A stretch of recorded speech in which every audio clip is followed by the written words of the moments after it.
വെക്കാൻ വേണ്ടിയിട്ടുള്ള രൂപങ്ങളാണ് കേട്ടോ ഇത്. അപ്പോൾ നമുക്ക് ജസ്റ്റ് അൺബോക്സ് ചെയ്യാം കേട്ടോ. അപ്പോൾ നമ്മുടെ പുൽക്കൂട് ഉണ്ടാക്കുന്ന വീഡിയോൻ്റെ ഫുൾ വ്ളോഗ് വീഡിയോ ഞാൻ യൂട്യൂബിൽ അപ്ലോഡ് ചെയ്യും ഗായ്സ്. അപ്പോൾ അത് കാണാൻ വേണ്ടിയിട്ട് ആരും മറക്കരുത് കേട്ടോ. അപ്പോൾ നമ്മുടെ പുൽക്കൂട്ടി വെക്കാൻ വേണ്ടി രൂപങ്ങൾ വാങ്ങിയിട്ടുണ്ട്. അപ്പോൾ അവർ അത്രയും സേഫ് ആയിട്ടാണ് ഇത് നമുക്ക് എന്താ പറയുക പാക്ക് ചെയ്ത് തന്നിട്ടുള്ളത്. ഒരുപാട് തുണികളൊക്കെ ഉണ്ടായിരുന്നു, അതിൻ്റെ ഇടയ്ക്കായിരുന്നു നമ്മുടെ രൂപങ്ങളൊക്കെ ഉള്ളത്. അപ്പോൾ നമ്മുടെ ആദ്യം ഞാൻ എടുക്കാൻ പോകുന്നത് നമ്മുടെ ഉണ്ണി ഈശോൻ്റെ രൂപമാണ് കേട്ടോ. കണ്ടോ, അങ്ങനെ 18 രൂപങ്ങൾ നമുക്കിതിനകത്ത് വന്നിട്ടുണ്ട്. കണ്ടോ, ആട്ടും കുട്ടികളും മാലാഖയും പിന്നെന്താ, മാലാഖേൻ്റെ പേരെന്നായിരുന്നു?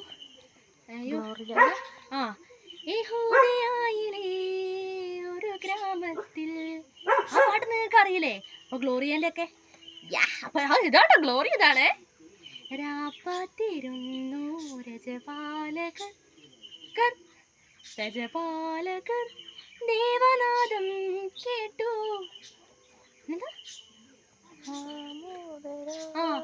ആമോദരായി. എനിക്ക് ഭയങ്കര ഇഷ്ടമുള്ളൊരു പാട്ടാണ്. അപ്പോൾ പാട്ടൊക്കെ ഇനി ഓൺ ദ വേ വരുന്നുണ്ട് കേട്ടോ ഗൈസ്.